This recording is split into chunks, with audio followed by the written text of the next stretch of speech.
Et bonjour pèlerine, bonjour pèlerin. On est le 4 avril et entre deux vidéos sur The Black Madonna, en fait je vais vous proposer de découvrir un deck que je viens de recevoir, plus exactement deux d'ailleurs, puisque j'en ai commandé deux et j'en mettrai un en vente.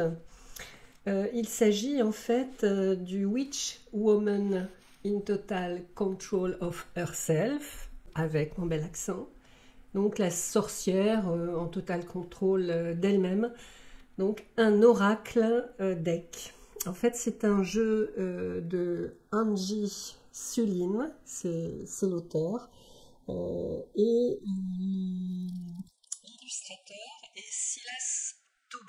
C'est son compagnon également et ils vivent tous les deux au Nouveau-Mexique. Ce jeu en fait fait partie d'une campagne Kickstarter qui a été financée en décembre 2021 avec un engagement obtenu 82 662 $ sur un objectif de 8 000 prévus. Donc il y a eu 1207 contributeurs, dont 12 contributeurs en France, dont je suis. Alors, décembre 2021, ça fait quand même un bail. La livraison était prévue en septembre 2022 et reçue le 3 avril. J'ai payé en fait 45 $ le deck, il en vaut maintenant 52 et j'en ai pris deux parce qu'elle faisait un prix sur le deuxième. Je me suis dit, bah tiens, si ça peut faire plaisir à quelqu'un. Donc, par contre, les frais de livraison, j'en ai eu pour 40 $. Donc, je crois que là, à ce niveau-là, ça n'a pas été un bon plan. Et en plus, là-dessus, j'ai payé 4 € de frais de douane. Ou comment dépenser son argent n'importe comment. Bref, donc là, ils sont en train de travailler sur une édition commerciale qui va sortir en fin 2023, d'après ce que je comprends. Donc, Angie Sulins, vous pouvez la trouver à @Angie Sulins. Je vais vous le marquer sur la vidéo. Et puis, elle a un site que je vous marquerai également sur la vidéo qui s'appelle witchoracle.com. Donc, pourquoi j'ai été attirée par ce deck? Parce que, en fait, je l'ai trouvé, on va dire, culotté. On va dire c'est une expression inadaptée, certainement pas l'expression consacrée, quoique. Parce que, en fait, ce deck, c'est un deck sur le féminin libéré du patriarcat, comme elle le dit.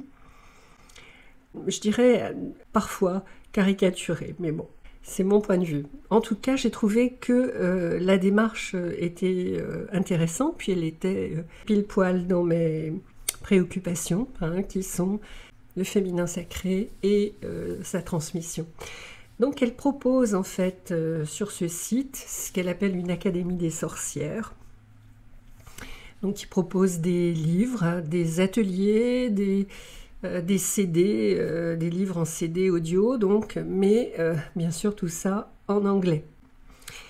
Elle cite Paulo Coelho en disant, pour moi, une sorcière, c'est une femme qui est capable de laisser son intuition s'emparer de ses actions, qui communie avec son environnement, qui n'a pas peur de faire face aux défis. Elle propose, je cite, de jeter le cercle de la souveraineté. La femme souveraine, moi j'ai envie de dire que la femme souveraine, en langage des oiseaux, c'est une femme qui se souvient qu'elle est reine, et ça c'est aussi au cœur bien sûr de mes préoccupations. Pour Angie, elle dit ne pas dépendre des circonstances, du succès ou de l'approbation pour en faire l'expérience. Donc le pouvoir d'une femme souveraine provient de la connaissance de soi, dit-elle, des soins corporels, de la confiance en soi, ce qui nécessite quotidiennement des quantités de pardon et de grâce. Sa force provient de sa capacité à tomber et à se relever. Sachant qu'elle est aimable à travers chaque trébuchement, faiblesse ou échec. Son appartenance n'est pas gagnée, c'est un droit de naissance. S'étant octroyé la liberté d'appartenir avant tout à elle-même. J'ai bien aimé ce qu'elle disait également. Nous sommes les petites filles des sorcières qui n'ont jamais pu brûler. Elle dit également, afin de desserrer les liens du patriarcat extérieur et se libérer de la prison du patriarcat intérieur, la witch apprend d'abord, puis réclame la souveraineté et enseigne des tactiques pour y faire face en vous protégeant de ses pouvoirs. Et oui, ce qui m'avait amusé également, c'est qu'elle fait beaucoup de correspondances entre son enseignement et l'académie de Poudlard. Sur la porte de sa classe, il est indiqué « Défense contre les arts obscurs ». C'est dans cet esprit de Poudlard qu'elle a créé aussi cette académie de sorcellerie. Et elle se présente comme l'enfant d'amour secret de Dumbledore et RuPaul. Donc je pense que ça peut faire plaisir à plus d'une. Allez, sans plus tarder, j'ouvre le paquet.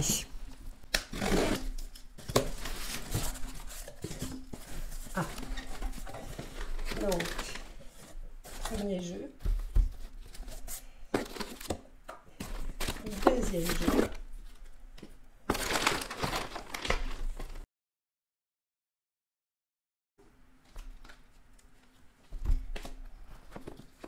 Voilà. Alors c'est une jolie boîte, une grande boîte magnétique. Donc c'est une boîte qui fait 16 cm sur 11 sur le tapis de Prismavision. Également Kickstarter.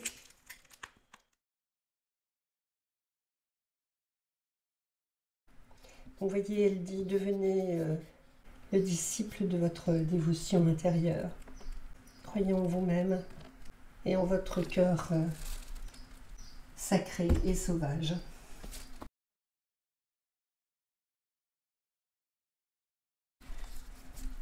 Alors voici le guidebook. Un guidebook en couleur. Des illustrations. Bon, donc c'est vraiment un deck essentiellement féminin. Donc les cartes doivent être assez fines. Je vais l'ouvrir délicatement.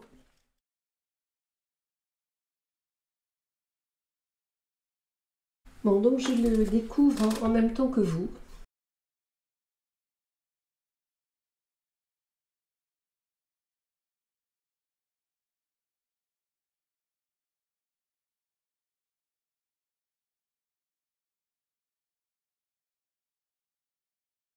Alors, ce sont des couleurs un peu étouffées, hein, des couleurs un peu éteintes, donc avec un revêtement brillant, qui est joli en l'occurrence parce que ça donne une certaine profondeur. Donc des cartes à bout arrondi, assez grandes, 12,5 par là, et assez large, 7,5.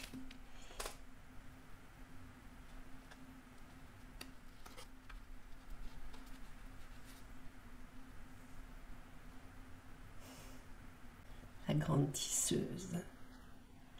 Le phénix, pour l'allusion au travail de libération. Mais c'est un travail de libération, en fait, d'une éducation, de nos représentations sur ce qu'est la femme, donc la bonne fille, la bonne mère, la bonne travailleuse, la bonne amante, etc., etc. Donc c'est découvrir en fait qui l'on est au fond de soi-même en se libérant du poids des images véhiculées dans notre société. Donc je pense que ça pourra parler à beaucoup, jeunes et moins jeunes.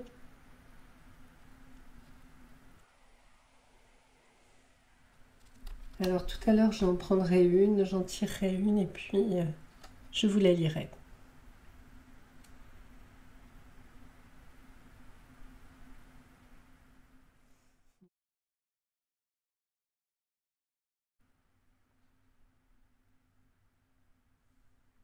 La gardienne du silence.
Ah, on est dans Poudlard. Les amateurs de Poudlard peuvent être séduits par ce jeu.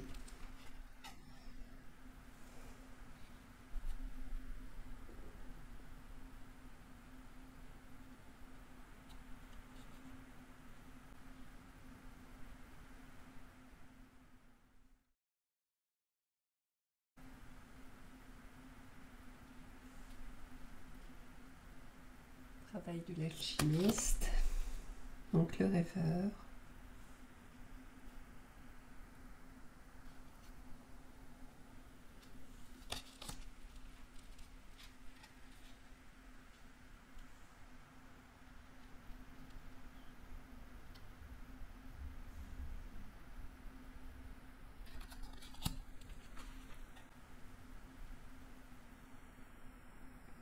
Donc on retrouve loi sacrée, que vous savez que avec le passage au christianisme, en fait, on a caché, entre guillemets, Marie dans loi, et loi est devenue sacrée.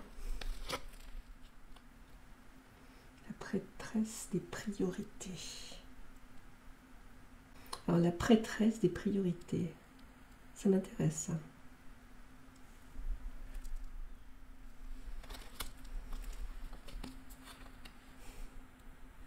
Est-ce qu'elle danse avec la chèvre de Monsieur Seguin?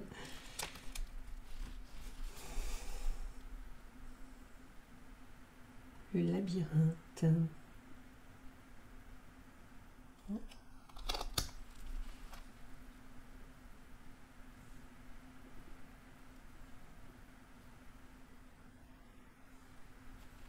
Les belles illustrations. Là, ça nous fait penser à la déesse au serpent. Et le serpent, c'est pas que la transformation, c'est aussi l'énergie vitale qu'on maîtrise ou pas.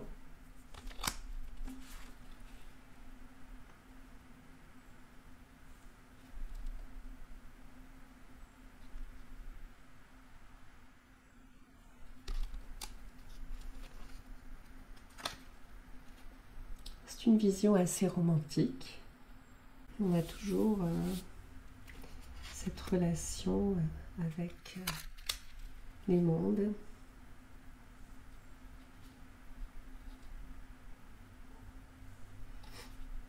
La déesse de la grâce.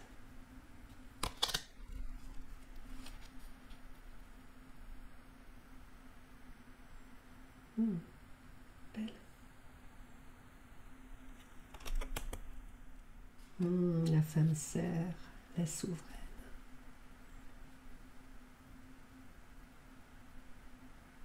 Me plaît.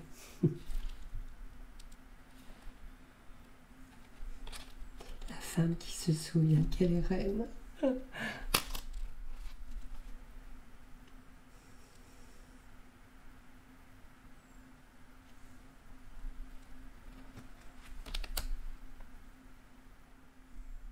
Medicine Woman.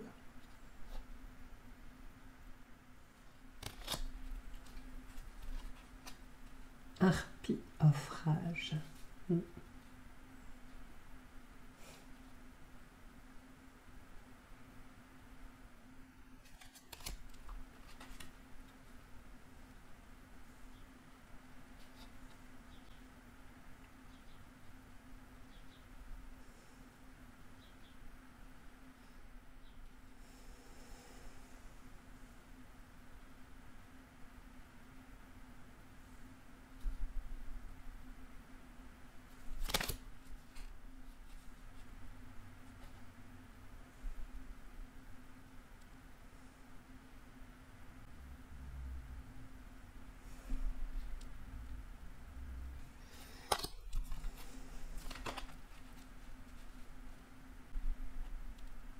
Chaudron de la transformation.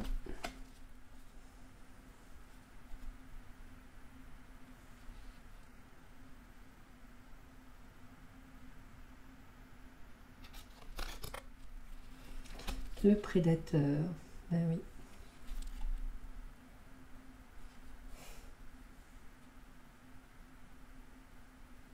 Ils existent. J'adore.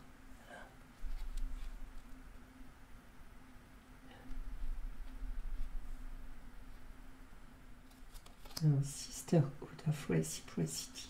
C'est beau ça. Hein?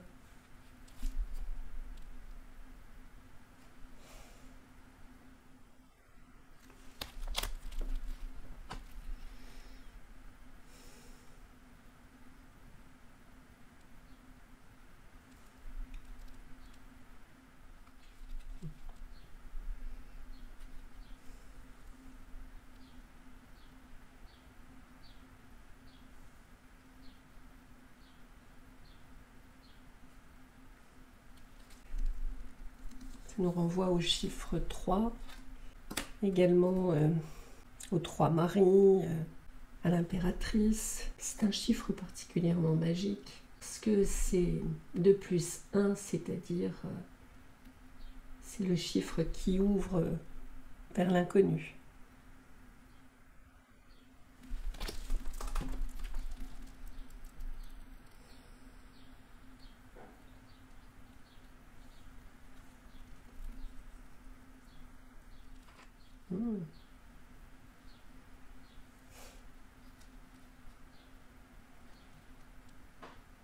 La femme guerrière.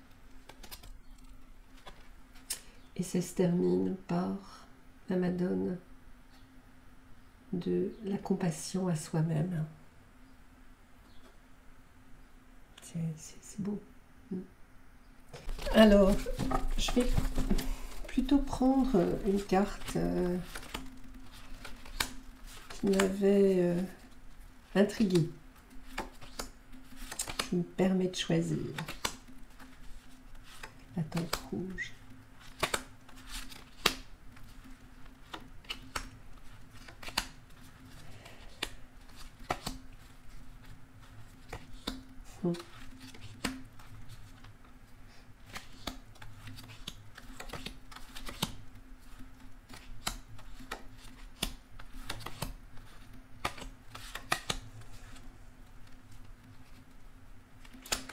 Voilà, je vais prendre celle-ci. Et puis, je vais faire une pause pour la traduire. Bon, alors, c'est pas la plus courte que j'ai choisie. Alors, la reine de la ruche. Les abeilles sont les alchimistes de la nature, fabriquant du miel à partir du pollen, transformant les matériaux floraux de base en liquide. Longtemps associées à la déesse, les abeilles vous invitent à travailler votre propre alchimie, à prendre vos chagrins et vos déceptions dans votre vie et à les transformer en grâce, expérience et sagesse. Une sorcière sait que, pour que cette alchimie ait lieu, elle doit invoquer le pardon. D'abord pour elle-même. Elle comprend qu'il y aura des moments où elle n'aurait pas pu savoir ou pas pu faire mieux et doit pardonner son ignorance. Quand elle sait mieux, mais ne fait pas mieux, elle se pardonne pour pouvoir entrer dans la force galvanisatrice de la transformation, plutôt que de sombrer dans la gravité patriarcale. J'aime bien ça, la gravité patriarcale, oui, c'est bien lourd, c'est de l'autocondamnation. Elle pardonne également aux autres, comprenant que s'accrocher à l'injustice, aussi juste soit-elle, revient à avaler du poison et à s'attendre à ce que l'autre personne meure. Elle sait dans ses veines même qu'elle doit parfois pardonner quand on ne le cherche pas, quand l'autre n'est pas désolé, et dans son ignorance ou son intolérance est aveugle à sa souffrance.